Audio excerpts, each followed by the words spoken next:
اکثر دوستوں سے ملاقات ہوتی ہے، بھائیوں سے ملاقات ہوتی ہے تو معلومات یہ ملتی ہے بات چیت کرتے ہوئے ان سے کہ جناب بہت پریشان ہے، کاروبار میں برکت نہیں ہے، رزق میں اضافہ نہیں ہو رہا، بزنس اچھا نہیں ہو رہا، ہماری جو ہے کامیابی وہ ہمیں نہیں مل رہی، ترقی کرنا چاہتے ہیں ترقی حاصل نہیں ہو رہی۔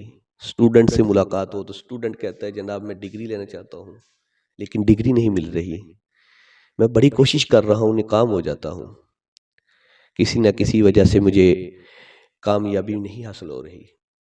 یہ سلسلہ آج کل عام ہے۔ کبھی آپ نے سوچا ہے کہ یہ وجہ کیا ہے؟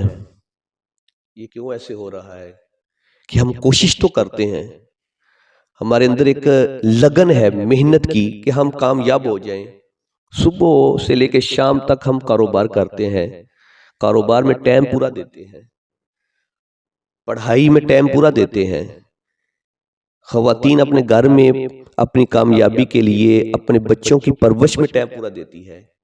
ان کی کوشش یہ ہوتی ہے کہ میرے بچے نیک انسان بن جائیں، اچھے انسان بن جائیں، قابل انسان بن جائیں۔ ان کی پرورش میں یہ خواتین گھروں میں رہ کر پورا ٹائم دیتی ہیں، لیکن رزلٹ یہ مل رہا ہے کہ جو کاروبار کے لیے پورا ٹائم دے رہا ہے اس کا کاروبار میں پھر بھی جو ہے نقصان ہو رہا ہے، وہ کاروبار میں کامیاب نہیں ہو رہا، کاروبار ترقی کی طرف نہیں جا رہا۔ اور جو پڑھائی میں پورا ٹائم دے رہا ہے لیکن اس کی ڈگری اس کو نہیں مل رہی، وہ ناکام ہو رہا ہے۔ اور جو گھر میں خواتین اپنے بچوں کی پرورش میں پورا ٹائم دے رہی ہیں، ان کی اچھے انداز میں پرورش کرتی ہیں، لیکن جب وہ بچے جوان ہوتے ہیں تو نافرمان ہوتے ہیں، وہ ماں باپ کے نافرمان، بد اخلاق، بد کردار نوجوان بنتے ہیں۔ کبھی آپ نے سوچا ہے اس کی وجہ کیا ہے؟ آج میں آپ کو بتاتا ہوں میرے بھائی، بات سننا اور اس کو یاد رکھنا۔ اس کی وجہ کیا ہے؟ یہ سب کچھ کیوں ہو رہا ہے کہ ہم نے اللہ کی بارگاہ میں سجدہ کرنا چھوڑ دیا ہے، ہم نے اپنے رب کے حضور جھکنا چھوڑ دیا ہے، ہم نے اپنے رب کے حضور حاضری دینا چھوڑ دیا ہے۔ جب ہم اس کی بارگاہ میں حاضری نہیں دے رہے، فجر کی نماز کے وقت ہم سوئے ہوئے ہیں، تو جب فجر کی نماز کے وقت ہم سوئے ہوئے ہیں، ناشتے کے ٹائم اٹھے ہیں، ناشتہ کر کے ہم اپنی دکان پر چلے گئے ہیں، ہم اپنے کارخانے میں چلے گئے ہیں، تو سارا دن ہم وہاں پہ ڈیوٹی دے رہے ہیں، وہ ایک دو نماز ہم پڑھ لیتے ہیں، تو لیکن فجر کی نماز کے وقت ہم سوئے ہوئے ہیں، جس وقت اللہ رزق تقسیم کرتا ہے اس وقت ہم سوئے ہوئے ہیں۔ تو پھر ہم یہ کہیں کہ میرا کاروبار نہیں چل رہا، میرے رزق میں اضافہ نہیں ہو رہا، مجھے ترقی نہیں مل رہی۔ اسٹوڈنٹ بندہ جو ہے وہ صبح سویا ہوا ہے، نوجوان فجر کی نماز میں، اور یہ کہے کہ میں جا کر کامیاب ہو جاؤں، یہ کیسے ہو سکتا ہے؟ جب اللہ کی رحمت ہی شامل حال نہیں ہے، اللہ کی رضا ہی ہمارے ساتھ نہیں ہے، تو ہم کامیابی کیسے حاصل کر سکتے ہیں؟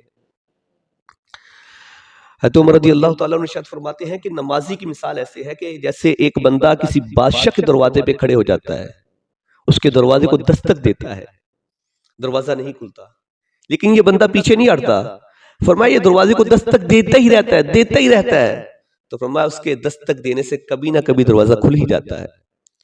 فرمایا ایسے ہی جو بندہ نماز پڑھتا ہے تو اللہ کی بارگاہ میں سجدے کرتا ہے، رکوع کرتا ہے، قیام کرتا ہے، اس کی بارگاہ میں حاضری دیتے رہتا ہے، اس کی رحمت کے دروازے کو دستک دیتے رہتا ہے، تو کبھی نہ کبھی رحمت کا دروازہ کھل ہی جائے گا، کبھی نہ کبھی بخشش کا دروازہ کھل ہی جائے گا، اللہ اس کو رزق سے مالا مال کر دے گا، اللہ تعالیٰ اس کو ہر طرح کی نعمتوں سے مالا مال کر دے گا۔ تو اللہ تعالیٰ کی بارگاہ میں ہم لوگ حاضری دینا، نماز پڑھنے کی ایک جو ہے ایک اللہ کی بارگاہ میں سلسلہ جاری رکھیں، یقین مانے کامیابی ہے، یہ بہت بڑی کامیابی ہماری۔ اگر ہم نماز پڑھنے میں کامیاب ہو جائیں تو ہمارا اللہ ہم سے راضی ہو جائے گا، اور اگر اللہ ہم سے خوش ہو گیا، اگر اللہ ہم سے خوش ہو گیا تو اس دنیا میں بھی ہم کامیاب ہیں اور آخرت میں بھی کامیاب ہیں۔ حضرت خالد بن معدان رضی اللہ تعالیٰ عنہ فرماتے ہیں، آپ فرماتے ہیں کہ 3 آدمیوں سے اللہ تعالیٰ بڑا خوش ہوتا ہے، 3 آدمیوں سے اللہ تعالیٰ بہت زیادہ خوش ہوتا ہے۔ فرمایا پہلا وہ آدمی کہ جو سفر کر رہا ہے اور میدان آ گیا ہے، چٹیل میدان ہے، کوئی بندہ نہیں وہاں پر اس کو دیکھ رہا، فرمایا وہ اذان پڑھتا ہے اور اقامت پڑھتا ہے اور پھر نماز پڑھتا ہے، تو اللہ تبارک و تعالیٰ اپنے فرشتوں کے سامنے فخر فرماتا ہے. اللہ فرماتا ہے دیکھو میرے بندے کو، اکیلا ہے، کوئی بھی اس کو میرے سوا نہیں دیکھ رہا، صرف میں اس کو دیکھ رہا ہوں. تو دیکھو یہ نماز ادا کر رہا ہے، اذان اقامت پڑھ کر یہ نماز ادا کر رہا ہے. تو اللہ 70,000 فرشتوں کو فرماتا ہے جاؤ جا کر میرے بندے کے پیچھے کھڑے ہو کر نماز ادا کرو. اور فرمایا دوسرا بندہ وہ ہے کہ جب رات کا وقت، آدھی رات کا وقت ہوتا ہے، وہ اٹھتا ہے اور تنہائی میں، سب گھر والے سو رہے ہوتے ہیں، تو فرمایا وہ تنہائی میں اکیلا اللہ کی بارگاہ میں کھڑے ہو جاتا ہے اور کھڑے ہو کر نماز ادا کرتا ہے، اس کی بارگاہ میں سجدہ کرتا ہے، رکوع کرتا ہے. تو فرمایا اللہ اپنے بندوں کے سامنے فخر فرماتا ہے.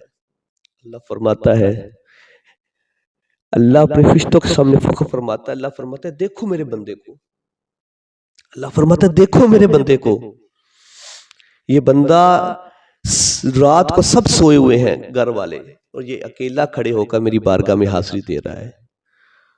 اور فرمایا کہ اس کو اگر سجدے میں نیند آ جاتی ہے، سجدے میں نیند آ جاتی ہے، تو فرمایا وہ اللہ تعالیٰ اس بندے سے اتنا خوش ہوتا ہے، اللہ فرشتوں کو فرماتا ہے دیکھو یہ بندہ سجدے کے اندر سو گیا ہے، اس کی روح میرے پاس ہے، میرے بندے کو دیکھو اس کی روح میرے پاس ہے اور اس کا جسم میرے حضور سجدہ ریز ہے. تو فرمایا اللہ تعالیٰ اس سے اتنی محبت کرتا ہے کہ جب بندہ اس طرح نماز ادا کرتا ہے، کاش ہم بھی صبح فجر کے وقت اٹھ جائیں. صبح تہجد کا وقت تو بہت اعلیٰ وقت ہے، اس کو حاصل کرنے کی کوشش کریں یار. تہجد میں اٹھیں، فجر میں اٹھیں، اللہ کی بارگاہ میں سجدہ کریں، اللہ تمہیں دنیا کی ہر نعمت عطا کرے گا.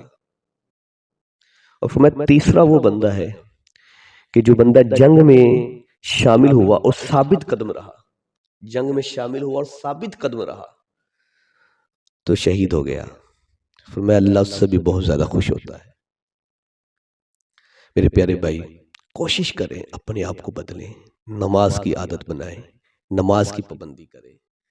آج ہمارے گھروں میں نماز کی پابندی کا رواج ختم ہو گیا ہے. خواتین نماز نہیں پڑھتی، خواتین نماز نہیں پڑھتی، مرد نماز نہیں پڑھتے، اس کی نحوست بہت زیادہ ہے. میں ایک واقعہ آپ کو سناتا ہوں. حضرت عیسیٰ علیہ السلام ایک مرتبہ ایک بستی کے قریب سے گزرے تو آپ نے کیا دیکھا کہ بستی بہت خوبصورت ہے، باغات لگے ہوئے ہیں، چشمے جاری ہیں. تو آپ کا گزر ہوا، بڑے خوش ہوئے. تو واپس پھر کچھ عرصے کے بعد وہاں سے گزر ہوا تو دیکھا نہ باغات وہاں پر، نہ چشمے ہیں، اور جو مکانات تھے، محلات تھے، وہ بھی گرے ہوئے ہیں. تو فرمایا کہ یہ معاملہ کیا ہو گیا ہے؟ تو اللہ تبارک و تعالیٰ نے وحی نازل فرمائی، اے عیسیٰ یہاں سے ایک بے نمازی کا گزر ہوا تھا تو اس نے چشمے سے منہ دھویا اور پانی پیا. تو فرمایا اس کا پانی چشموں کا باغات میں گیا، باغات کی تباہی ہوگی. اس کا پانی لوگوں نے پیا، گھروں کی تباہی ہوگی. پانی گھروں میں گیا، گھروں کی تباہی ہوگی. جہاں جہاں بے نمازی کی نحوست کی، ہر چیز تباہ ہوگی. تو آج ہمارے پاس دیکھیں تو نمازی لوگ بہت کم ہیں، گھر میں خواتین نمازی بہت کم ہیں، مرد بہت کم ہیں. تو پھر ماں باپ یہ کہیں کہ میری اولاد نیک ہو جائے. جو عورت نماز فجر کے ٹائم سوئی ہوئی ہے، عشاء کی نماز میں سو جاتی ہے، 2 نمازیں 3 نمازیں وہ پڑھ لیتی ہے، لیکن فجر کی نماز، عشاء کی نماز بڑی مشکل ہوتی ہے، سردی کا موسم میں وہ نہیں پڑھتی.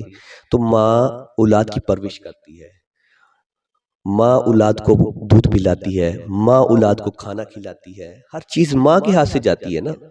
تو جو بندہ، جو عورت بھی نمازی ہے، نماز نہیں پڑھتی، تو اس کی نحوست کی وجہ سے اولاد نافرمان بنے گی.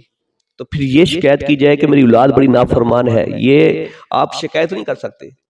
یہ حقیقت میں یہ ایسے ہوتا ہے. پھر اگر آپ چاہتے ہیں کہ آپ کی اولاد تابع دار ہو تو میں خواتین کو، ماؤں کو کہتا ہوں کہ نماز کی پابندی کرو، 5 نمازیں پڑھا کرو. اور فجر عشاء تو کبھی چھوڑے نا 2-3 تو آپ پڑھ لیتی ہیں، لیکن فجر عشاء بڑی مشکل ہوتی ہے، بھاری نماز ہوتی ہے، یہ مشکل پڑھا جاتی ہے. تو اس کو لازمی پڑھا کرو، سستی نہ کیا کرو.